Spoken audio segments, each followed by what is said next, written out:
Hello students, आज हम data structure में डिस्कस करेंगे चैप्टर नंबर 1 डेटा स्ट्रक्चर में algorithm.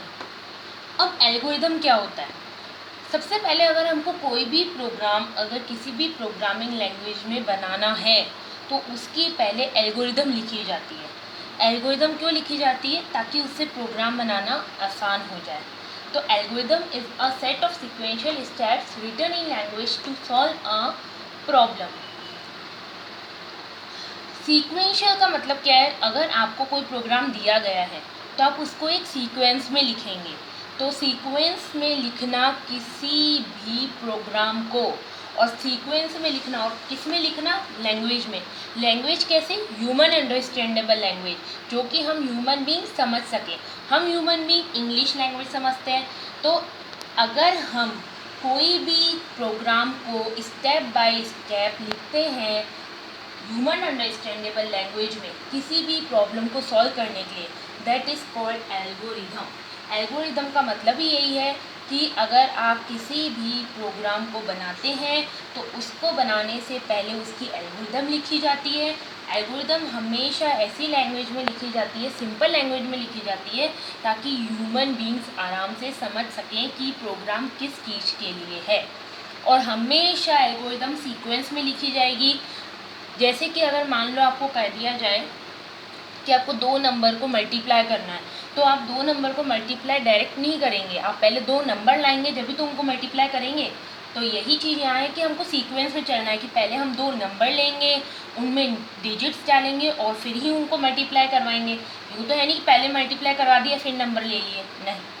There can be more algorithm for one problem.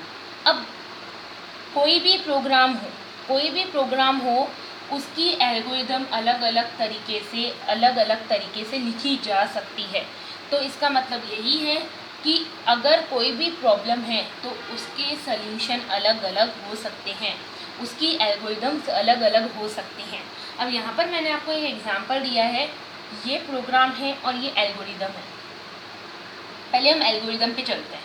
देखिए यहाँ एल्गोरिदम है ये एडिशन करने की, 2 नंबर को ऐड करने की एल्गोरिदम लिखी है मैंने यहाँ सिंपल लैंग्वेज में लिखी है, इंग्लिश लैंग्वेज में जो हमको समझ में आती है। रीड ए इक्वल्स टू 5, इसका मतलब ए के अंदर कौन सी वैल्यू है? 5। Read B is equals to 4, इसका मतलब क्या है?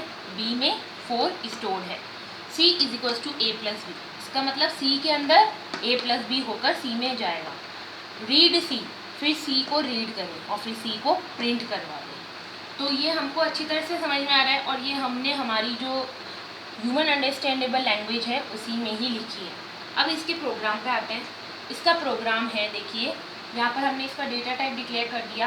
ये ए वेरिएबल है, इसके अंदर वैल्यू स्टोर कर दी। इंट एक डेटा टाइप है, ए वेरिएबल है और 5 एक वैल्यू है जो कि किसके अंदर स्टोर्ड है? ए, और बी में 4 वैल्यू स्टोर है। फिर हमने यहाँ सी लिया था तो हमने सी को भी इंटीजर टाइप का डेटा टाइप दे दिया और सी में किसकी वैल्यू स्टोर करवा दी? ए प्लस बी। और फिर हमने सी को किससे प्रिंट करवाया? प्रिंट कमांड से। क्योंकि सी, अगर आपको सी लैंग्वेज में कोई भी प्रोग्राम को प्रिंट करवाना होता है तो हम प्रिंट कमांड यूज़ करते हैं। और %d हमने किसके लिए लगाया है? क्योंकि इसका आउटपुट किस में आएगा? हमेशा इंटीजर में आएगा। 5 + 4 क्या आएगा? 9। तो %d is use for printing decimals and integers. The efficiency of algorithm measured in terms of time complexity and space complexity. अब देखिए हर एल्गोरिदम की एफिशिएंसी मतलब उसकी क्षमता कि वो एल्गोरिदम कितनी सही है, कितनी गलत है, क्या आउटपुट देगी, क्या इनपुट लेगी, ये एफिशिएंसी एल्गोरिदम की कैलकुलेट भी की जाती है on the basis of 2 types, time complexity and space complexity. नाम से समझ में आ रहा है, time complexity and space complexity. तो फर्स्ट है टाइम कॉम्प्लेक्सिटी। अब टाइम कॉम्प्लेक्सिटी का मतलब क्या होता है? अगर कोई एल्गोरिदम एग्जीक्यूट होती है, उससे हम प्रोग्राम बनाते हैं, वो एग्जीक्यूट होता है, तो वो एग्जीक्यूट होने में कितना टाइम ले रहा है, कितना समय ले रहा है। जैसे कि आपने बहुत बड़ा प्रोग्राम बनाया है, उसके अंदर बहुत सारे इनपुट देने पड़ रहे हैं, बहुत सारा आउटपुट आ रहा है, तो उसकी टाइम कॉम्प्लेक्सिटी ज़्यादा होगी। और ऐसे ही अगर मैं एक छोटा सा प्रोग्राम बनाऊँ तो इसकी टाइम कॉम्प्लेक्सिटी ज़्यादा नहीं होगी। Big O notation is used to calculate time complexity. अब देखिए बिग ओ नोटेशन जो होता है वो टाइम कॉम्प्लेक्सिटी कैलकुलेट करने के काम आता है। Big O notation generally identify किया जाता है ON log n से। ऐसी ही कुछ इसकी कॉम्प्लेक्सिटीज़ होती है अलग अलग तरह की, बट आपको इतना ज़्यादा डीपली नहीं पढ़ना है हमको, इसलिए बस हमको ये ध्यान होना चाहिए कि टाइम कॉम्प्लेक्सिटी को डिनोट किससे किया जाता है, बिग ओ नोटेशन से।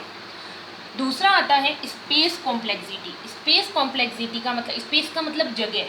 तो आपने जो प्रोग्राम बनाया है उस एल्गोरिदम से, वो प्रोग्राम आपके कंप्यूटर में कितना मेमोरी स्टोर्ड करता है, कितना मेमोरी स्पेस कवर्ड करता है, that is called space complexity.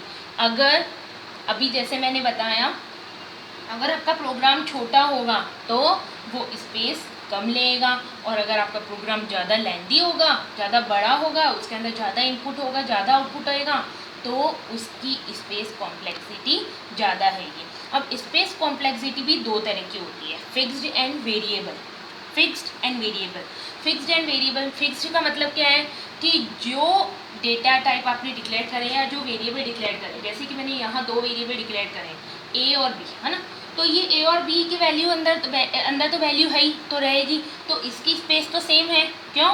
क्योंकि ये फिक्स्ड है, इनकी स्पेस कभी चेंज नहीं होगी। अगर हमने एक बार डिक्लेयर कर दिया तो ये तो स्पेस लेगा ही लेगा, तो ये फिक्स्ड, जो कि चेंज नहीं होएगा। जो हमने दे दिया यहाँ पर, स्टोर करवा दिया डेटा, वो रहेगा ही रहेगा। और वेरिएबल का मतलब क्या होता है, चेंजेबल। जैसे कि मान लो यहाँ C है, C की वैल्यू चेंजेबल है, हाँ जरूर है। मान लो अगर मैंने A में दे दिया 9 और B में दे दिया 10, तो C की वैल्यू बदल गई ना, C की वैल्यू 19 हो गई, तो ये होता है वेरिएबल स्पेस। तो अब C ने पहले कौन सी वैल्यू ले रखी थी, 9, अब C की वैल्यू क्या हो गई, 19, तो C ने 9 के लिए जितना स्पेस लिया उतना ही 19 के लिए थोड़ा ना लिया, इसकी वैल्यू भी चेंज हुई तो उसका स्पेस भी चेंज हो गया। तो इसको स्पेस कॉम्प्लेक्सिटी टू टाइप्स की होती है, fixed and variable. Here your chapter number 1 is over, so you have to watch this video again and again now so that you can understand chapter number 1. Thank you.